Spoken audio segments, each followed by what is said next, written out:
왼손잡이 에웃의 정체 사사기 3장 봉독했습니다. 여러분 8월 13일이 무슨 날인지 아세요? 레프트 핸더스 데이예요. 왼손잡이의 날. 그런 게 있는 처음 알았어요. 나도 처음 알았어요.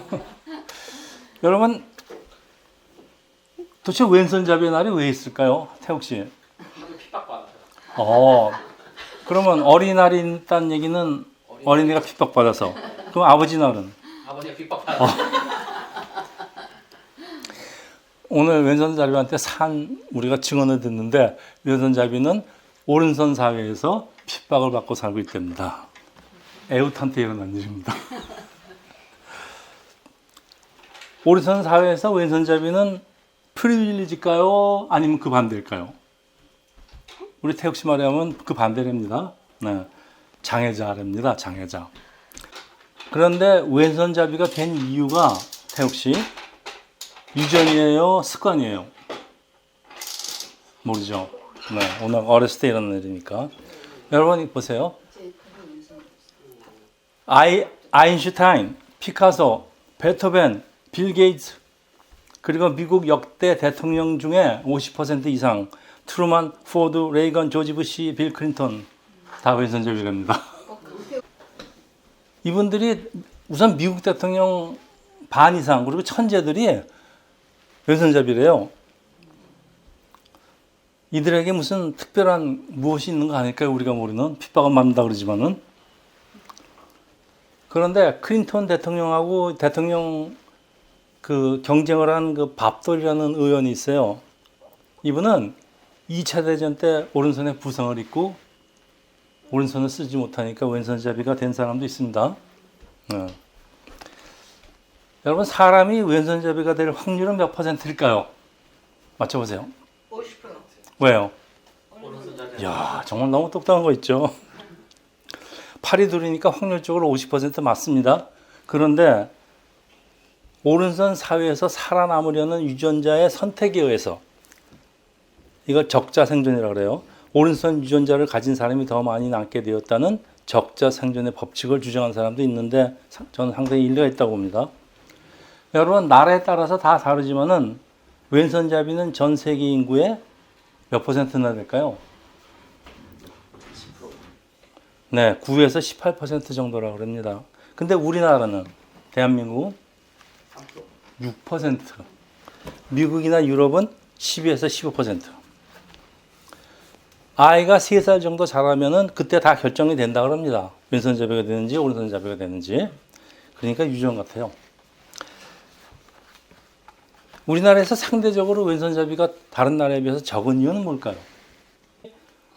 어릴 때부터 오른손을 쓰도록 교육을 받고 훈련을 시킨대요. 그렇지만은 서양에서는 뭐 이런 거 아무런 없더니 그러고 방임한 결과가 그렇다고. 자, 저한테 동생이 하나 있는데 왼손잡이에요. 그래서 저는 왼손잡이한테 굉장히 익숙합니다. 이 동생이 모든 면에서 평범한 사람이 도저히 따라갈 수 없는 재주가 있어요. 바둑은 아마추어 유단자입니다. 당구는 1000점이에요. 이 둘 중에 하나만 있어도 사이로 안 삽니다. 그리고 운동, 뭐 게임, 오락, 자전 무엇이든지 손만 댔다 그러면 프로급이에요. 다 추정을 불허합니다. 그런데 왜 그럴까요? 그런데 제 동생이 왜 이렇게 프로급일까요? 제가 참 내 동생하고 몇십 년을 같이 살면서 제가 발견한 게 하나 있어요. 제 동생이 뭐든지요. 당구를 치든지 뭐 탁구를 치든지 뭐 바둑을 이분 바둑든지 밥먹을 먹든지 양손을 쓴다는 거예요. 그러니까 제가 생각을 했어요. 한 손을 쓰는 제가 양손을 쓰는 동생을 어떻게 따라갈 수 있을까? 못 따라갑니다. 우리 태혁 씨 밥 먹는 왼손 자백에는 장점은 운동, 특히 야구에서는요. 야구에서 빛을 발합니다. 왜냐하면은 오른손 선수는 왼손 투수나 타자와 상대적으로 접할 기회가 적기 때문에 익숙하지가 않아요. 왼손잡이에게는 결정적인 장점은 뭘까요, 태혁 씨? 오른손 사회에서는 왼손을 의도적으로 발달시켜서 특히 우리나라요. 궁극적으로 양손잡이가 됩니다. 왼손잡이는 왼손잡이만 쓰는 사람 없어요. 다 양손잡이에요. 그 결과 양쪽 두뇌가 골고루 발달한답니다. 그래서 머리도 뛰어나게 되고 그래서 왼손잡이는 실제로 양손잡이가 됩니다. 네, 요거 같아요. 저는 마우스를 쓰는데요. 컴퓨터 마우스. 이제 오른쪽은 자꾸 쓰다 보니까 오른쪽 팔목 이게 통증이 옵니다. 여러분 나중에 그렇게 돼요. 이것만 쓰다 보면요. 이거 하다 보면. 마우스를 그때부터요. 저는 꽤 됐습니다. 몇십 년 전부터 왼손 쓰기를 시작했어요. 마우스를. 처음엔 불편한데요. 나중에 똑같아져요. 그래서 지금도 마우스에 관한 한 저는 양손잡이에요. 여러분 한번 시도해보세요. 굉장히 편합니다. 그리고 이 손이 쉴 수가 있었기 때문에 양손으로요. 마우스가 어느 쪽에 있든지 상관없습니다. 그래서 한번 추려해보세요. 자, 오늘의 주인공 에훗은 이스라엘을 구원한 사사인데 오늘 본문이 에훗을 왼손잡이라고 특별히 명시하는 그 이유가 뭘까요? 그렇게 중요한가요? 왼손잡이가? 왼손잡이 에훗의 정체를 어떻게 해석하느냐에 따라서 오늘 본문의 뜻이 완전히 달라집니다. 우리가 살펴볼 게 그겁니다. 사사기 3장 12절에서 14절입니다. 이스라엘 자손이 또 여호와의 목전에 악을 행하니 이스라엘 자손이 여호와의 목전에서 악을 행함으로 여호와께서 모압 왕 에글론을 강성하게 하사 그들을 대적하게 하시매 에글론이 암몬과 아말렉 자세를 모아 가지고 와서 이스라엘을 쳐서 종려나무 성읍을 점령한지라 이에 이스라엘 자손이 모압 왕 에글론을 18해 동안 섬기니라. 여러분 모압은 아브라함 조카 롯의 자손이죠. 롯의 아들인데 이스라엘과는 친척이 됩니다. 하나님이 여기 보면은 모압 에글론을 강성하게 한 이유가 이스라엘이 하나님 앞에서 악을 행하니까 이스라엘을 훈련하기 위함이래요. 이게 평소에 우리 가까운 친척이나 이웃이 어느 날 갑자기 위협적인 존재로 돌변할 적에는 나한테 무슨 잘못이 있으니까 회개하라는 얘기 같아요. 여호와께 부르짖으며 여호와께서 그들을 위해서 한 구원자를 세우셨으니 그는 곧 잘 들으십시오. 베냐민 사람 게라의 아들 왼손잡이 에훗 이스라엘의 자손이 그를 통하여 모압 왕 에글론에게 공물을 바치되. 네, 오늘은 이렇게 번역이 히브리 원문으로 번역을 하면 이렇습니다. 벤야민, 벤게라, 벤 이스라엘 왼손잡이 야훗인데요. 여러분 여기 벤이 앞에 붙으면요 그 사람의 아들 또는 자손이라는 뜻이에요. 그 성경에 보면은 바가 앞에 붙으면 그 사람 아들이죠. 바디메오 그러면 디메오의 아들. 그러니까 아람어로는 바가 붙고요. 히브리어는 벤입니다. 그러니까 오늘 본문에는 벤으로 다 불렀지만 번역은 이상하게 됐지만요. 여기 보면요. 야민이라는 건 베냐민 지파 할 때 그 벤야민은 오른손이라는 뜻이에요. 그러니까 벤야민이 오른손 지파라는 얘기가 벤이 자손들이라는 얘기고 야민이 오른손 그러니까 오른손 자손이라는 뜻이에요. 그러니까 오른손의 후손이라는 뜻이에요. 그 다음에 벤게라라고 본문되어 있는데 이건 게라의 아들입니다. 벤 이스라엘은 이스라엘의 자손. 네. 베냐민 지파가 오른잡이가 많다는 뜻이 아니고요. 베냐민 지파는 오른손은 힘을 상징하기 때문에 힘센 베냐민 지파한테 주어진 별명입니다. 그 창세기 49장 27절이에요. 네. 베냐민은 물어뜯는 일이라 아침에는 빼앗은 것을 먹고 저녁에는 움킨 것을 나눈다. 네. 이게 아버지 야곱이 베냐민한테 한 유언이죠. 베냐민은 작은 지파지만은 이길처럼 살아와서 싸움을 잘할 거라는 예언입니다. 여러분 베냐민 지파의 대표적인 인물이 누군지 아십니까? 아주 싸는 사람. 네? 사도 바울 또 사울 왕. 싸납죠 둘 다. 네. 에훗은 오른손잡이 지파 중에 왼손잡이. 이건 또 무슨 말이에요? 그냥 왼손잡이는 왼손잡이지 오른편 지파 중에 왼손잡이라고 그래요. 이게 무슨 말일까요? 별 볼일 없다는 뜻일까요? 아니면 특출한 사람이라는 뜻일까요? 네. 전통적인 해석을 먼저 소개해 드릴게요. 에옷은 왼손을 훈련시켜서 양손을 자유자재로 쓸 수 있는 노력형의 용사. 네. 그래서 하나님은 이렇게 노력형의 준비한 용사를 쓰시니까 우리도 항상 준비하고 쓰이는 사람이 되자라는 게 대부분의 목사님들의 설교입니다. 그런 듯하죠? 그런데 과연 본문 기자가 말하고 싶은 것이 이런 뜻일까요? 사사기 3장 16절에서 19절입니다.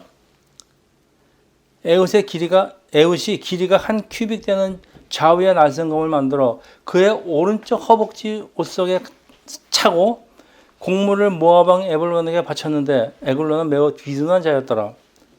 에웃이 곡물 바치기를 마친 후에 곡물을 메고 온 자들을 보내고 자기는 길갈 근처 돌 뜨는 곳에부터 들어와 이르되 왕이요 내가 은밀한 일을 왕에게 아뢰려 하나이다 하니 왕이 명령하여 조용히 하라.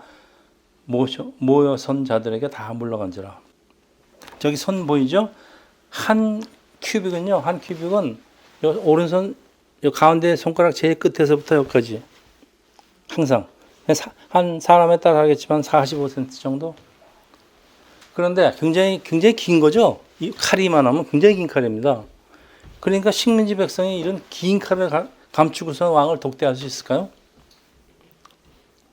근데 이것도 전통적인 해석이 이렇습니다. 에옷이 칼을 오른쪽 허벅지에 감춘 이유는 경원을 속이려는 것으로 오른손잡이는 오른손에 감춘 이 긴 칼을 뺄 수가 없어요, 여러분. 여기다 칼이 여기서부터 여기까지 감췄는데 어떻게 이 칼을 뺍니까?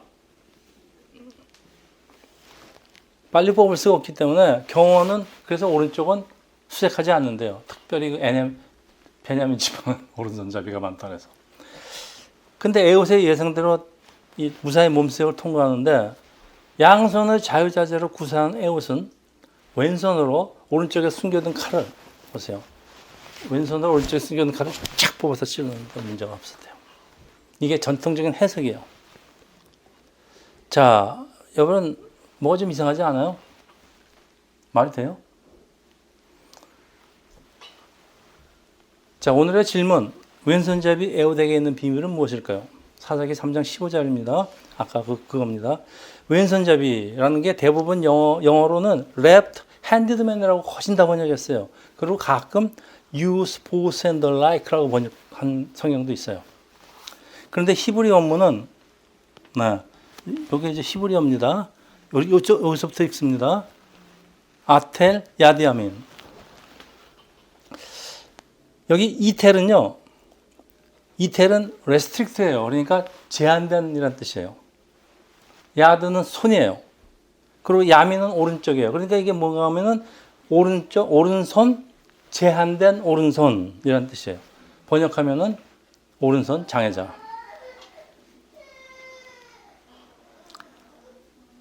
그런데 대부분의 성경이 오른손 장애자라고 번역을 안 하고요. 오른손이 장애인데 왼손만 쓸 수 없으니까 왼손잡이가 됐는데 아까 그 밥돌처럼 단순히 왼손잡이로 번역을 합니다. 또는 한 걸음 더 나가서 소설까지 써요.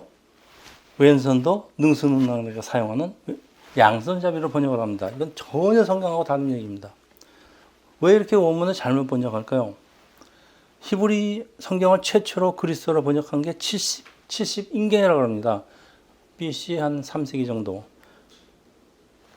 왼손잡이가 된 이유는 그 이유를 생략해버리고요. 단순히 그냥 왼손잡이라고 번역을 하니까 나머지 다른 번역들은 전부 다 처음에 번역을 할 적에 히브리 원문에서 번역을 못하고요. 그때 고대 히브리어에 대한 지식이 없기 때문에 전부 다 이 70인경에서 번역을 해옵니다.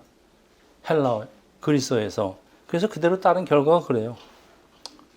그런데 지금은 우리가 히브리어를 연구가 많이 됐기 때문에 고대 히브리어를 우리는 직접 고대 히브리어에서 번역을 하기 때문에 지금은 정확하게 합니다.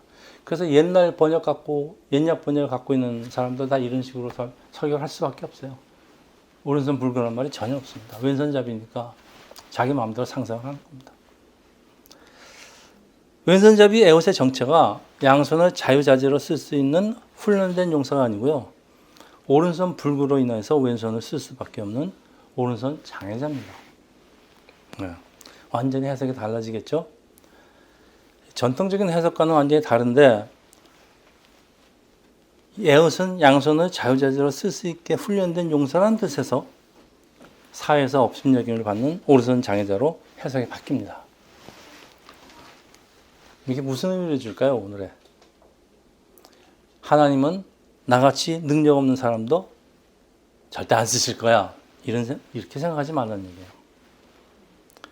하나님은 특히 사람의 중심을 보시고 자세를 보기 때문에 자신을 자랑하지 않는 겸손한 사람을 택하는데 에웃이 에웃 같은 오른손 지파에 있는 오른손 장애자가 자기 자신을 자랑할까요? 그냥 죽어 사는 사람일 텐데. 자, 무슨 사연으로 에웃은 이 어려운 일, 왕을 암살하는 일을 감당하려 할까요? 그리고 부르심을 위해서 진심으로 전심으로 계획을 세우고 연습하고 수고를 마다할까요? 고린도후서 12장 9절에서 10절입니다. 나에게 이르기를 내 은혜가 네게 족하다 이는 내 능력이 약한 데서 온전하여 짐이라 하신지라.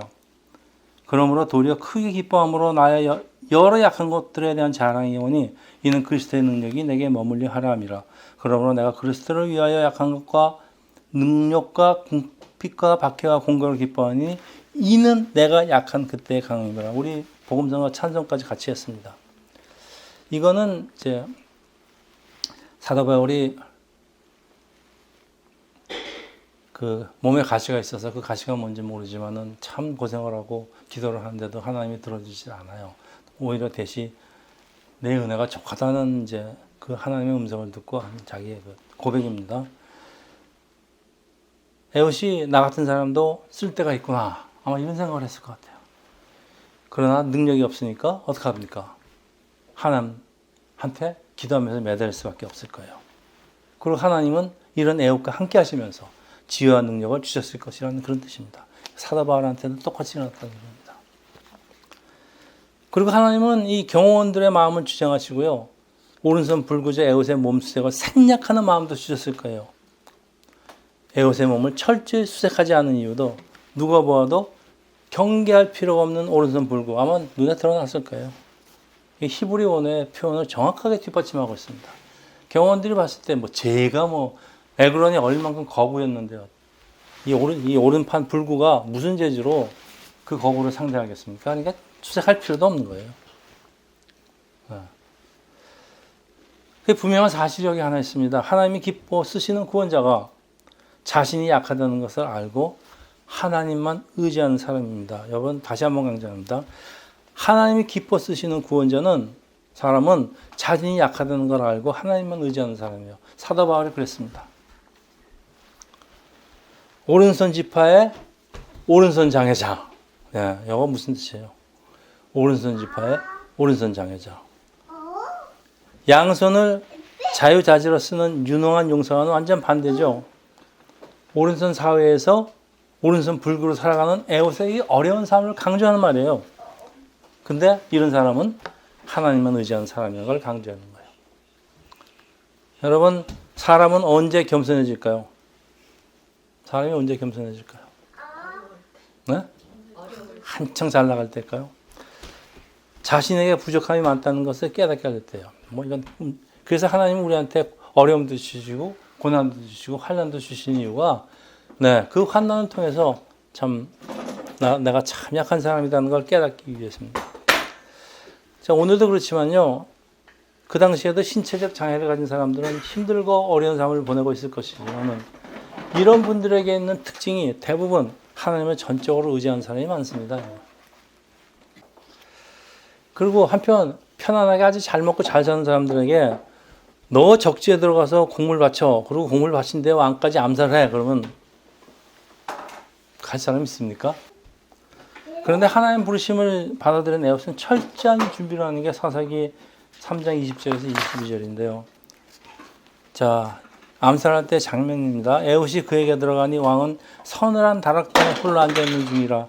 에웃이 이르되 내가 하나님의 명령을 받들어 왕에게 아뢰 것이 있나이다 하니 왕이 그의 좌석에서 일어나니 에웃이 왼손을 뻗쳐 그의 오른손 허벅지 위에서 칼을 빼며 왕의 몸을 찌르매 칼자루도 나를 따라 들어가서 그 끝이 등 뒤에까지 나갔고 그 칼을 그의 몸에서 빼내지 아니하였으므로 기름이 칼날에 엉켰더라. 얼마나 세게 찔렀을까요? 그리고 이게 뭐 아무 연습 안 하고 이렇게 세게 찔러지는 줄 아십니까? 얼마나 찌르는 연습을 많이 했을까요? 아마 수도 없이 했을 거예요. 자, 에옷은 이 자기의 사명을 다하기 위해서 암살하는 방법, 칼 준비하는 거, 무기 정하고 이런 거 철저하게 준비하고 연습까지 한 사람입니다. 네.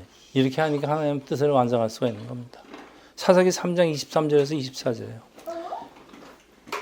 에옷이 현관에 나와서 다락문을 뒤에서 달아 잠그니라. 에옷이 나간 후에 왕의 신하들이 들어와 다락문이 잠겼음을 보고 이르되 왕이 분명히 서늘한 방에서 그의 발을 가리우신다. 발을 가린다라는 것은 왕한테만 사용하는 최대 존칭어인데요. 두 가지 경우를 합니다. 낮잠 주무실 때하고 그다음에 대변 볼 때로요. 그래서 아마도 왕이 죽으면서 배에서 배설물이 나와서 그 악취로 신하들이 왕이 지금 용변을 보고 있다라고 생각하고 밖에서 기다렸을지 몰라요. 그 틈에 에옷은 도망가서 이스라엘 군사를 다 집결했어요. 퇴로까지 감안해서 철저히 준비하고 연구하고 연습한 결과가 있습니다. 사사기 3장 27절에서 29절. 그들이 이르러 에브람 산지에서 나팔을 불매 이스라엘 자손이 산지에서 그를 따라 내려오니 에옷이 앞서가며 그들에게 이르되 나를 따르라. 여호와께서 너에게 원수들인 모압을 너에게 손에 넘겨주었느니라 하며 무리가 에옷을 따라 내려가 모압 맞은편 요단강 나루를 장악하여 한 사람도 건너지 못하게 하셨고 그때 모압 사람 10,000명을 죽였으며 모두 장사여 모두 용사라 한 사람도 도망가지 못하였더라. 자, 에옷이 나를 따르라. 여러분, 나를 따르라는 얘기는 함부로 할 수 있는 얘기가 아닙니다. 신약성경에서 보면 사도 바울이 한 번 했어요. 나를 따르라는 얘기. 그걸 감히 못해요. 네. 세상에서 없임받던 오르선 불구가 외치는 소리입니다. 이게 대단하죠. 이스라엘은 일어나고 모압군 10,000명이 죽고 80년 동안 평안을 되사는 놀라운 인생 역전의 드라마가 펼쳐집니다. 우리 이럴 때 인간 승리라고 그러죠. 그런데 크리스천은 모든 영광을 하나님께 돌리는데 우리에게 선을 행할 능력과 마음을 주신 분은 하나님이기 때문에 우리는 하나님한테 자랑할 것이 하나도 없습니다. 회사에서 사람을 뽑을 때 경영진은 어떤 사람을 선호할까요? 우리 차는 아직 모를 것 같고 우리 최근에 6대1의 그 어려운 통과한 우리 민주 씨는 잘할 것 같아요. 비결이 어떤 사람 선호할 것 같아요? 왜 자신이 뽑혔다고 생각합니까? 응? 회사의 컬처에 더 맞는 사람. 아, 컬처에서 맞는 사람들 그 사람들을 어떻게 할까요? 인터뷰를 해보고 역시 6대1의 경쟁을 뚫을 만하네. 그렇죠? 어떤 사람은 미모라고 그러던데. 자, 능력 있는 사람, 신의가 있는 사람, 어떤 일이든지 최선을 다하고 노력할 사람, 동료 간에 잘 어울릴 것 같은 사람, 뭐 이런 사람들 대충 뽑지 않을까요? 그런데 이제 어떤 회사는 중역을 뽑을 때 필수 조건이 하나 있는 회사가 있대요. 큰 회사요. 그렇지. 한 번 이상 뱅크럽시 한 사람이랍니다. 실패한 경험을 통해서 배우는 게 많다는 말씀 아닐까요? 자, 오늘의 주제가 하나님이 쓰시기를 원하는 사람은 어떤 사람인가요? 질문도 돼요. 하나님의 택하심은 우리의 능력이 아니에요. 삶의 우선순위를 제일 먼저 하나님께 두는 우리의 마음을 보십니다, 여러분. 그래서 이 마음을 가지려면은 잘 나갈 때는 이 마음이 안 들어옵니다, 여러분. 한참 자기가 어려움에 있을 적에 아유, 나 같은 게 뭐래 이런 마음이 들 적에 이런 마음을 보시고 쓰신답니다. 그래서 하나님 전에 붙잡히는 체험한 사람, 그래서 하나님만을 의지할 수밖에 없는 사람, 하나님을 부르실 때 자신의 능력을 믿지 않고 하나님 말씀에 의지해서 하나님 능력에 의지해서 자신을 준비시키는 사람, 이런 사람을 씁니다. 에옷이 어떤 이유로 오른팔 장애가 되었는지 우리는 몰라요. 그렇지만 그런 장애가 없었으면은 어떻게 암살자로 발탁이 돼서 모압 왕을 죽이고 이스라엘을 구할 수 있었을까요? 아무도 갈 사람이 없으니까 쟤나 보내자.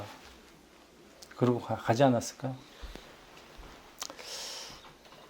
하나님은 뛰어난 사람보다 부족하고 연약한 사람을 기뻐 쓰신 이유가 그 부족함이 하나님 쓰시기에 알맞은 도구이기 때문입니다. 반복합니다. 그 부족함이 하나님 쓰시기에 알맞은 도구이기 때문입니다. 그래서 우리가 약할 때 강함이라 그런 얘기까지 합니다. 여러분 자기의 능숙함을 자랑하지 마세요. 항상 나의 부족함을 채워주시는 하나님을 자랑하세요. 그래서 우리 크리스찬에게 바람이 있다면 하나님의 기쁨이 되는 것, 그리고 하나님의 쓰임을 받는 건데, 하나님이 기뻐하는 사람은 이 뛰어난 양손잡이 용사 같은 엘리트라기보다는 자신의 한계를 아는 사람입니다. 그래서 자신을 믿지 않는 사람. 저는 최근에 나 자신을 믿지 않기로, 그리고 백목사 보고 당신도 당신 자신을 믿지 마세요. 그렇습니다. 요즘 우리가 하는 짓이 그래요. 자신의 부족함을 통해서 자신을 부인하고 철저하게 말씀에 순종한 사람. 자, 무엇보다도 귀중한 것을 얻기 위해서 다른 것들은 버릴 준비가 되어 있는 우리 삶의 프라이어티를 아는 사람들입니다. 오늘도 우리는 가질 수 있는 모든 것을 얻으려고 애쓰지만은 결코 모든 것을 다 가질 수 없다는 사실. 더 귀중한 것을 얻기 위해서 버려야 하는 것도 있다는 평범한 진리를 가르쳐주는 선생은 누구일까요? 네, 바로 세월입니다. 세월은 나이하고도 비례합니다. 자, 그래서 이제 여러분은 이제 한창 모을 때죠. 한참 모으세요. 근데 언젠가는 버려야 할 때도 있다는 건 아세요. 네. 자, 2022년 새해를 시작합니다. 우리 삶의 우선순위는 무엇보다도 하나님께 두어야 되겠다고 다짐하는 게, 하나님은 나의 오른손, 나의 힘이 되고 또 나보다 나를 더 잘 아시는 분이에요. 사실 세상 무엇과도 바꿀 수 없는 분이 하나님입니다. 우리가 지금 코로나 바이러스로 답답한 생을 보내고 있죠. 그렇지만 한편 생각해 보세요. 얼마나 그동안 우리는 좋은 일이 많이 일어났습니까? 너무 좋은 일들이 많이 일어났죠. 아마 오늘 씨, 하영 씨는 아마 최고의 혜택을 누린 사람들 중에 하나입니다. 다 가졌죠. 네, 태욱 씨도 그렇고 민주도 그렇지 않습니까? 6대1의 그 경쟁에서. 태욱 씨도 또 자격증 하나 착 붙이고. 참 우리 세상교회는 좋은 일만 일어났어요. 그러고 보니까. 네, 참 정말 감사하죠. 우리 수연이 이제 곧 우리 세례 받고, 네, 우리 재창이도 이제 나의 힘 되시고 나의 오른손 되신 하나님께 우리의 삶을 온전히 맡기고 사는 여러분의 겸손한 왼손잡이가 되시기를 예수 이름으로 축원합니다. 기도하겠습니다. 할렐루야. 하나님 아버지, 오늘 왼손잡이 에옷을 통해서 우리의 삶의 아주 평범한 진리를 배웁니다. 하나님 아버지, 항상 저희들이 부족함을 느끼고 오직 하나님만 의지하고 우리 부족함을 채우면서 이 세상에서 살겠다고 다짐하는 우리 세상교회 형제자매들 위해 하나님의 축복이, 성령님의 인도하심이 함께 하시기를 예수 이름으로 기도합니다. 아멘.